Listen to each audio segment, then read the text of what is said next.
নমস্কার, আমাদের নতুন ভিডিওতে আপনাদের সবাইকে স্বাগত জানাই। বসন্তকাল এলে বেড়ানোর জন্য সবার প্রথম আমাদের মনে পড়ে পলাশিরাঙ্গা পুরুলিয়ার কথা। কিন্তু এবছর এখনও পলাশ বেশি ফোটেনি, তাই মনটা একটু খারাপ ছিল। কিন্তু নতুন জায়গায় যাওয়া মানেই সেই জায়গাকে এক্সপ্লোর করা, নতুন নতুন অভিজ্ঞতা, নতুন মানুষদের সাথে আলাপ আর প্রকৃতির মাঝে কিছুটা সময় নিভৃতে কাটানো, এটাই বা কম কি। এই উদ্দেশ্যেই আমরা চললাম পুরুলিয়ার অল্প চেনা জজহাতুর উদ্দেশ্যে। এই ভিডিওতে আমাদের সেই বেড়ানোর অভিজ্ঞতা আপনাদের সাথে শেয়ার করে নেব। আমাদের ট্রেন ছিল মেছেদা স্টেশন থেকে রাত্রি 10টা 03 ক্রিয়াযোগ এক্সপ্রেস। এটি হাওড়া থেকে রাত্রি 9টা 10 ছেড়ে আসে।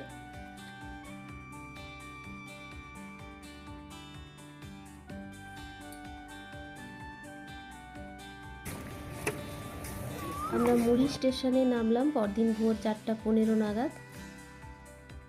আগের থেকে বুক করে রাখা গাড়ি করে আমরা রওনা হলাম আমাদের রিসর্টের উদ্দেশ্যে। তবে রিসর্টে যাওয়ার আগে আমরা কুকি ড্যামে সানরাইজ দেখতে যাব। এই ড্যামটি ঝালদা ব্লকের কুকি গ্রামে অবস্থিত। এটি রূপাই ইরিগেশন প্রজেক্টের অন্তর্গত। মুড়ি থেকে এর দূরত্ব প্রায় 25 কিলোমিটার। ঝালদা টাউন থেকে বাঘমুন্ডি রোড ধরে কুকি ড্যাম পর্যন্ত যাওয়ার যে রাস্তা, এর দুপাশে প্রচুর পলাশ গাছ, পলাশের বাগান একেবারে। কিন্তু ফুল এখনও সেভাবে বেশি ফোটেনি, মাঝে মাঝে 2-1টি গাছে কিছু ফুল ফুটেছে দেখলাম। কুকি ড্যামটি পাহাড়ে ঘেরা এবং ভোরবেলা এর নিরিবিলি পরিবেশ এক অদ্ভুত ভালো লাগায় মনটা ভরিয়ে দিল। চারিদিকে শুধু পাখির ডাক, প্রচুর পাখি ড্যামের জলে উঠছে, সাঁতার কাটছে। এখানে ওদের ডিস্টার্ব করার কেউ নেই।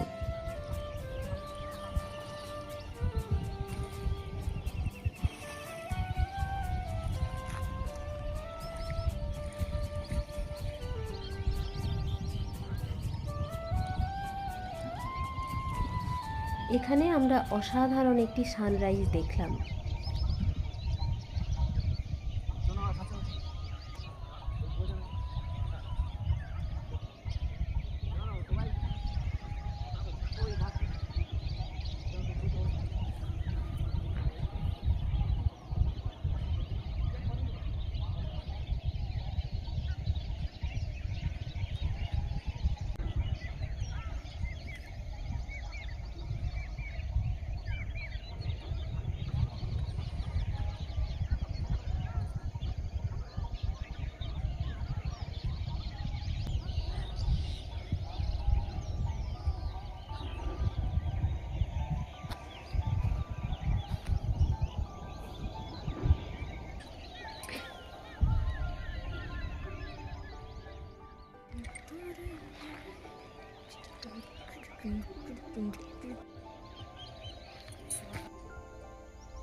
এই ড্যামের কাছাকাছি জমিগুলিতে অনেক সবজি চাষও হয়েছে দেখলাম। এখানকার রাস্তাও বেশ ভালো, দুদিকের ভিউও অসাধারণ। তার উপর যখন এই সকালে নরম রোদ এসে পড়েছে, এক অদ্ভুত মায়াবী পরিবেশ তৈরি হয়েছে।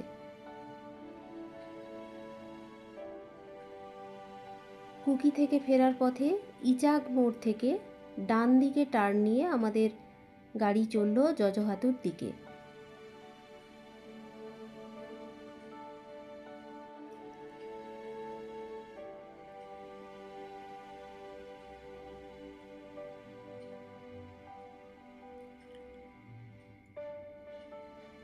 আমরা ছিলাম বনপাহাড়ি ইকোস্টেতে। জজহাতু হলো পুরুলিয়ার ঝালদা 1 ব্লকের খামার গ্রাম পঞ্চায়েতের অন্তর্গত একটি গ্রাম। এই গ্রামের আশেপাশে প্রচুর পলাশ গাছ তো রয়েইছে, তার সঙ্গে সঙ্গে এখানে কিন্তু অনেক ময়ূরও দেখা যায়।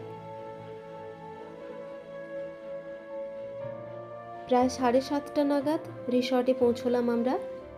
এই রিসর্টের পরিবেশটি আমাদের বেশ ভালো লাগলো, শান্ত পরিবেশ আর প্রচুর পাখির কিচিরমিচির ডাক। ফুল গাছ দিয়ে সাজানো গোছানো রিসর্ট।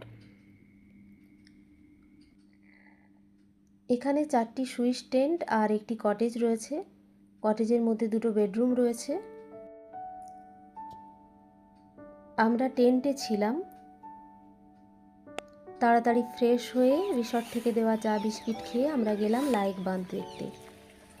রিসর্টের ঠিক পেছনেই পাহাড়, পাহাড়ের ধার ঘেঁষে রাস্তা, চারিদিকে পাখির ডাক। সকালবেলা এই রাস্তা দিয়ে হাঁটতে বেশ ভালোই লাগছিল। জজহাতুকে পাখিদের স্বর্গরাজ্য বলা যেতে পারে।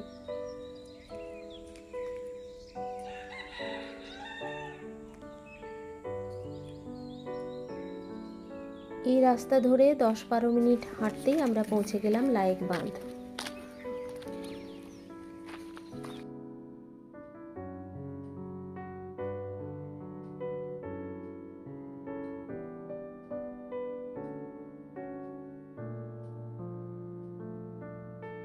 এখান থেকে চারিদিকের ভিউ বেশ সুন্দর।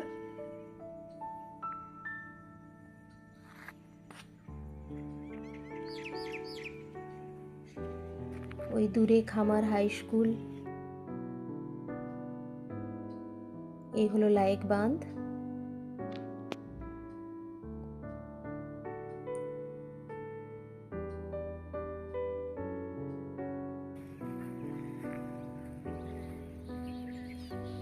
বাঁধের জল খুব পরিষ্কার।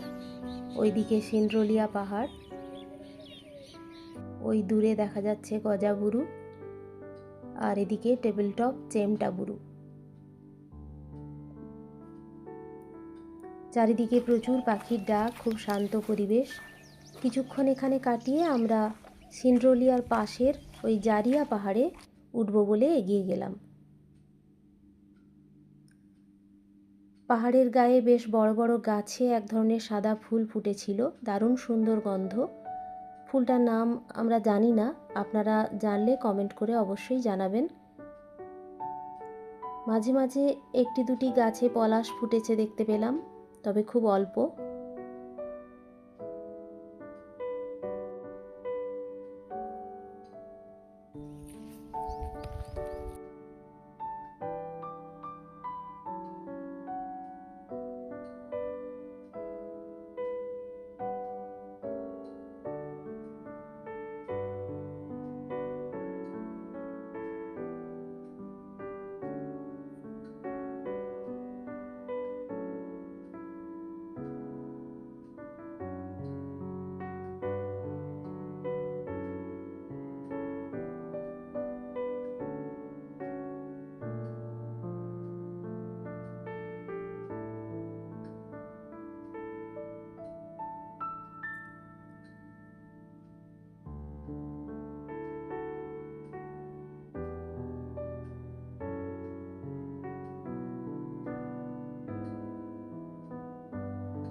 জারিয়ার অনেকটা উপরে উঠে আসার পর ফ্ল্যাট মতো একটা জায়গা পাওয়া গেল।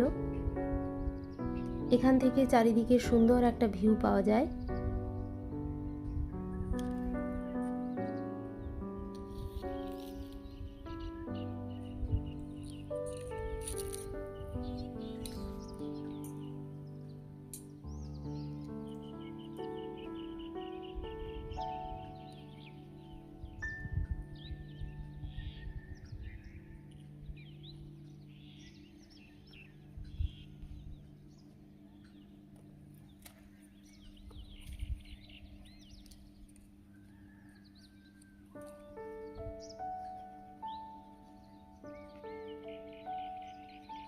এখানে কয়েকটি পলাশ গাছ রয়েছে, সবে ফুল ফোটা শুরু হয়েছে।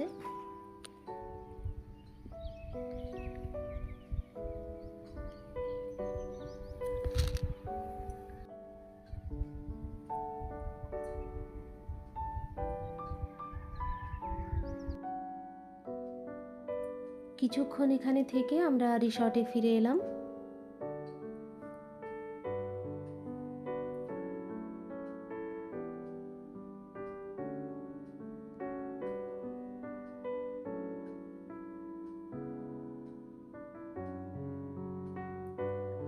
এটি ডাইনিং এরিয়া। আমরা তাড়াতাড়ি ব্রেকফাস্ট সেরে নিলাম।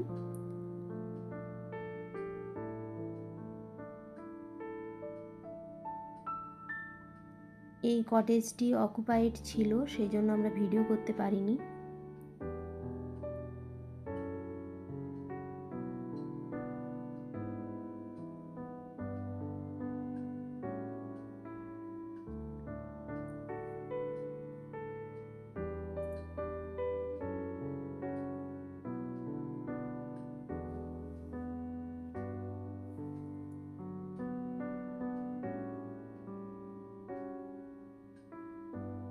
এই টেন্টটিতে আমরা ছিলাম।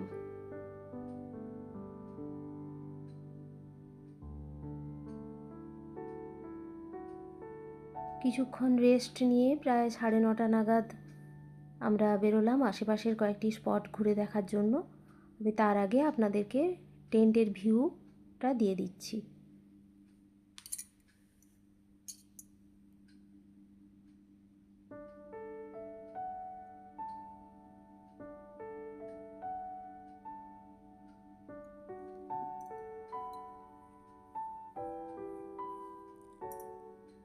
খুব লাক্সারিয়াস কিছু নেই এখানে, তবে একটা দুটো দিন কাটানোর জন্য একেবারে বেসিক নিড যতটুকু লাগে সেটাই রয়েছে এখানে।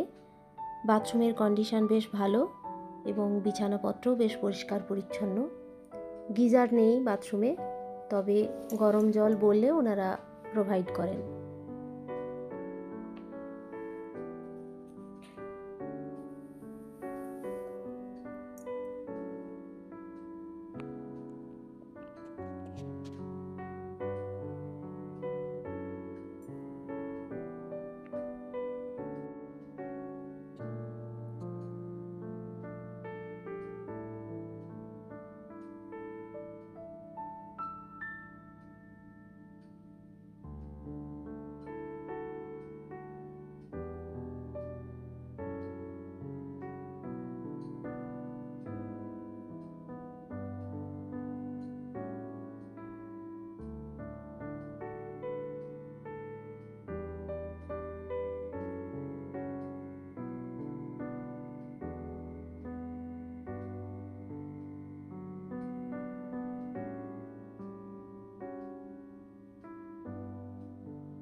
লাক্ষার কাজটা হতো, এখন কমে গেছে। এখন লাক্ষার কাজটাই কমে গেছে। আমরা জানতে যখন আমরা ছোট ছিলাম না স্যার, প্রচুর লাক্ষা হতো। আমরা এতটা চুরি করতাম আর নিয়ে যেতাম ওই পকড়ি খেতে আর কি, বাড়ি থেকে। মানে এত লাক্ষা হতো। কিন্তু এখন গাছ নেই। গাছগুলো আছে, এই তো পলাশ গাছগুলাই লাক্ষা হতো। পলাশ গাছগুলো আপনারা আসেন ফুল দেখতে, আমাদের এখানের লোকের ফুলের কোনো নেই। কি ফুল দেখবে এরা? এইখানের লোকের ওইটা 1 নম্বর হলো লাখার জন্য, 2 নম্বর হলো জ্বালান। লাক্ষা বলতে রসটা দিতে হয় নাকি? না স্যার, ওটা জীবাণু দিয়ে তৈরি হয়, যেটা সিলের কাজে লাগে না। সিল ভোটের সময় সিল করে না, ওইটা লাক্ষা। আগুনে দিলে ওটা গলে যায়, চুড়ি ওইটা লাক্ষা। ওটা বের করা কি করে পলাশ গাছ থেকে? স্যার ওইটা ছোট ছোট যে সরু এই সরু একটা ডাল আছে, ওই ডালটাই পুরো থাকবে, ওটাকে এরকম করে দিলে বেরিয়ে যাবে, মোটা থাকে তবে।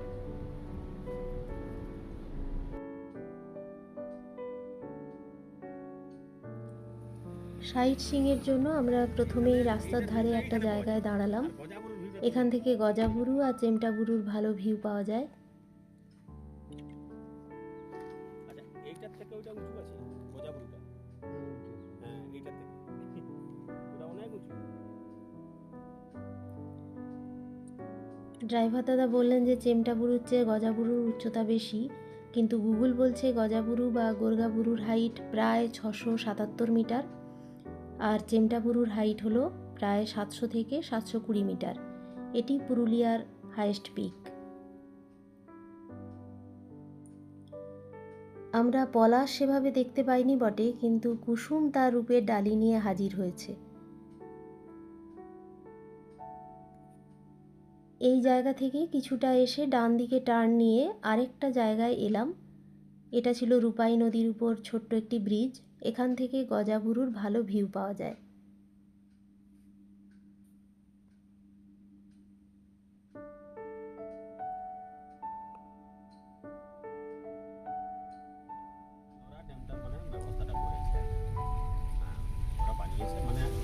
গ্রামটায় জলের খুব অভাব ছিল স্যার। তো মনে করুন বোরিং কোনো জল নাই পাওয়া আছে, তখন ওই দিমাগটা ওরা লাগালো যে ওইখানে যদি জলটাকে আটকে দিলাম তাহলে এইদিকে লেয়ারটা উঠে যাবে, বোরিংয়ে জল পাওয়া যাবে। ওই জন্য এটা করেছি। এরপর আমরা এলাম মুড়াভাষা বা মরুভাষা ড্যাম দেখতে। এটি পাঁড়রি গ্রামে অবস্থিত, তাই একে পাঁড়রি ড্যামও বলে। চারিদিকে পাহাড়ে ঘেরা নিরিবিলি পরিবেশে এটি অবস্থিত, খুব সুন্দর জায়গা। এই ড্যামের ধারে চুপ করে বসে থাকলে সময় কোথা দিয়ে চলে যাবে টেরও পাবেন না, এতটাই শান্ত আর সুন্দর পরিবেশ এখানে। ড্যামের জলও খুব পরিষ্কার।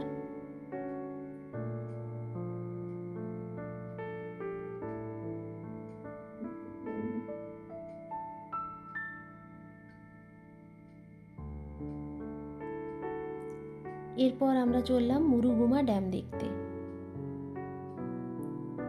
পথে পার হলাম মামুডি গ্রাম।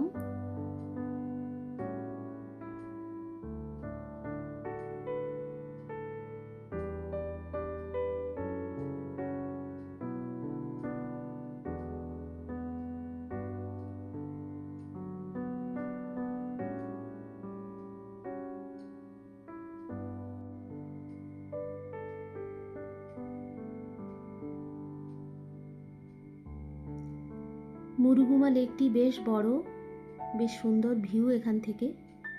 এটি ঝালদা ব্লকের মুরুগুমা গ্রামের কাছেই অবস্থিত।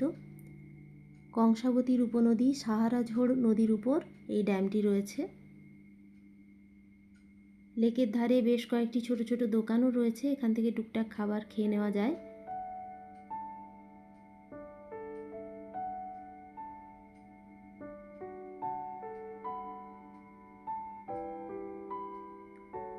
এখান থেকে লেকের পাড় ধরে আমরা এগিয়ে গেলাম উল্টো দিকে সুইসাইড পয়েন্টে।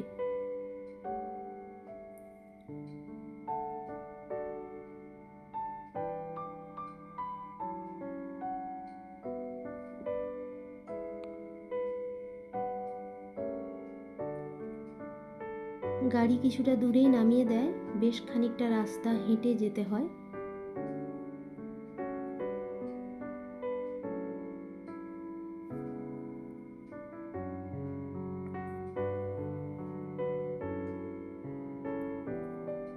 এই ভিউ পয়েন্ট থেকে লেকের দারুণ সুন্দর ভিউ পাওয়া যায়।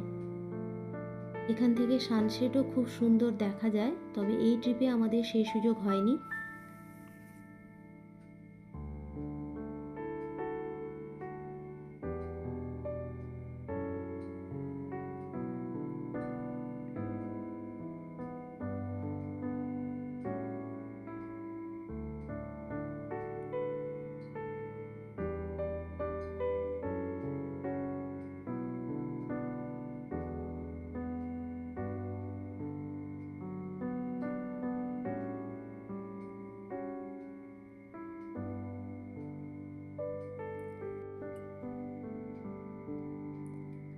কিছুক্ষণ এখানে কাটিয়ে আমরা ফেরার পথ ধরলাম।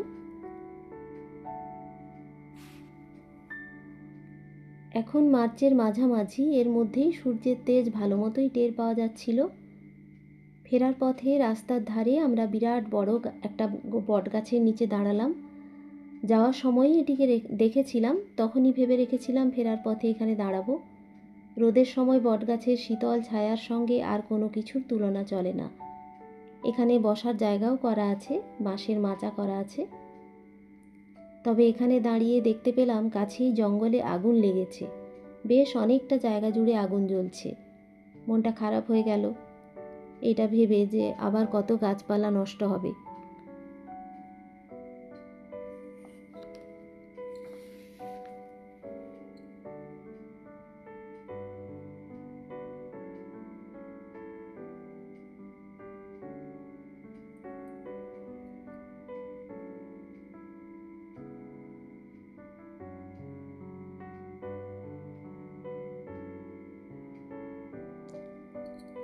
ওখান থেকে আসার পথে পড়ল জিলিং সেরেং গ্রাম। এখানে রয়েছে মালতী মুর্মুর শিক্ষাঙ্গন।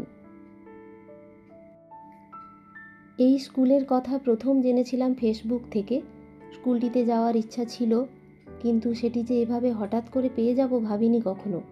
এই স্কুল যে এই পথেই রয়েছে সেটাও জানতাম না। এখানে আসতে পারা এবং মালতী দিদিমণির সঙ্গে দেখা হওয়াটা আমাদের এই ট্রিপের একটা উপরি পাওনা। জানে তো এখন স্কুলটা মোটামুটি ভালোই চলছে। 6 বছর হলো। কি কি সাবজেক্ট পড়ানো হয়? এখানে সকল সাবজেক্ট মানে বাংলা, ইংরেজি আর আর আমাদের সাঁওতালি সবাই ক্লাস আছে। কোন ক্লাস পর্যন্ত? 0 থেকে ওই ডিসিপ্লিন থেকে 4 পর্যন্ত আছে আর 5, 6 কয়েকটা বাচ্চা আছে। এই স্কুলটা যে প্রথম চালু করলেন, মানে সেই ভাবনাটা প্রথম মাথায় এলো কি করে? এটা আমার মানে আগে থেকে ভালোই লাগতো বাচ্চাদেরকে পড়াতে, তার জন্য আমি এটা উনি একাই নিজের উদ্যোগে এই স্কুল চালু করেছিলেন। স্থানীয় ছেলে মেয়েদের উনি প্রাথমিক শিক্ষাদান শুরু করেন। এখন এই স্কুলে প্রায় 60 জন ছাত্রছাত্রী রয়েছে।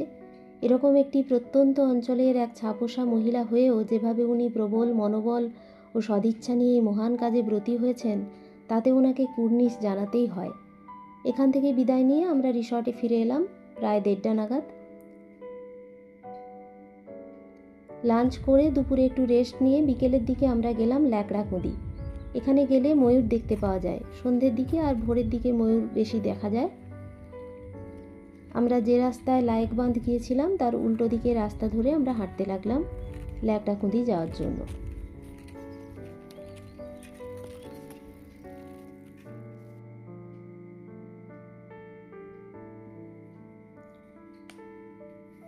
রাস্তায় বেশ কিছু পলাশ গাছ দেখতে পেলাম, ফুল ধরতে শুরু করেছে।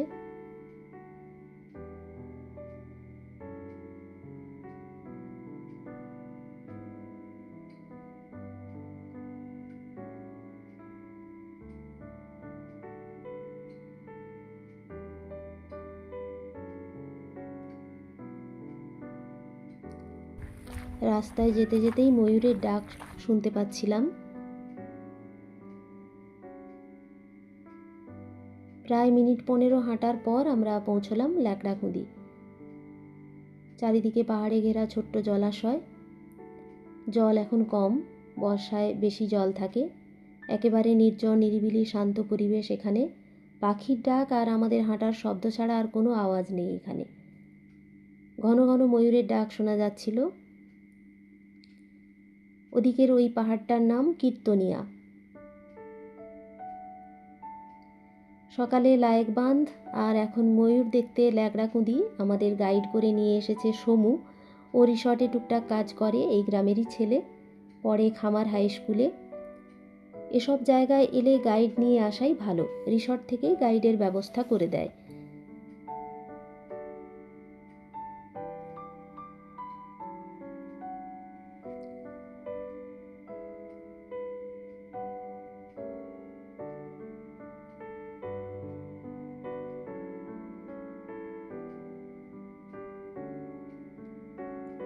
ময়ূরের ডাক অনুসরণ করে আমরা এগিয়ে চললাম।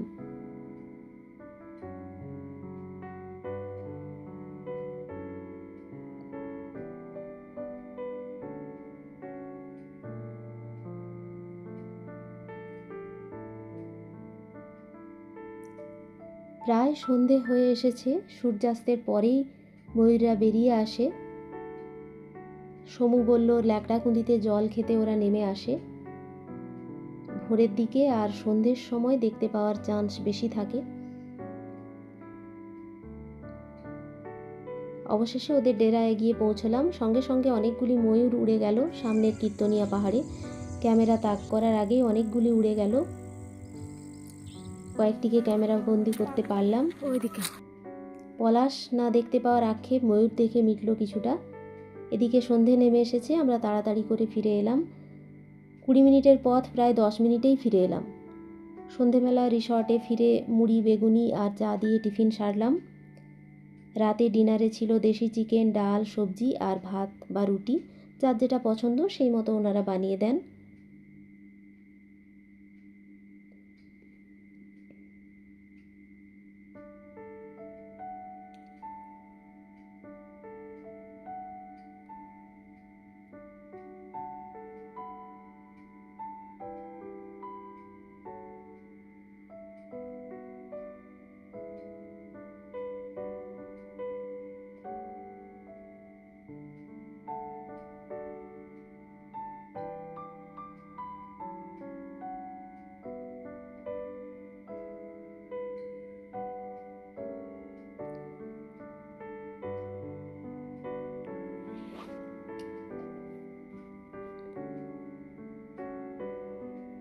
পরের দিন আমাদের ফেরার ট্রেন ছিল 6:52 মুড়ি থেকে।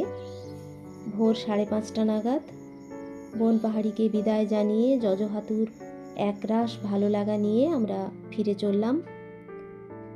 বনপাহাড়ি ইকোস্টের প্রত্যেকের ব্যবহার এবং সার্ভিস খুব ভালো ছিল। জজহাতুতে চোখ ধাঁধানো আহামরি কিছু নেই হয়তো, তবে প্রকৃতি এখানে অকৃপণ। শুধু তাকে ভালোবেসেই 1-2 দিন মাটির কাছাকাছি থেকে এখানে কাটিয়ে দেওয়া যায়। তো বন্ধুরা, আমাদের ভিডিও কেমন লাগলো অবশ্যই কমেন্ট করে জানাবেন। যদি ভালো লেগে থাকে একটি লাইক করবেন, চ্যানেলটিকে সাবস্ক্রাইব করার অনুরোধ রইল। সবাই খুব ভালো থাকবেন। আবার দেখা হচ্ছে পরের কোনো ভিডিওতে।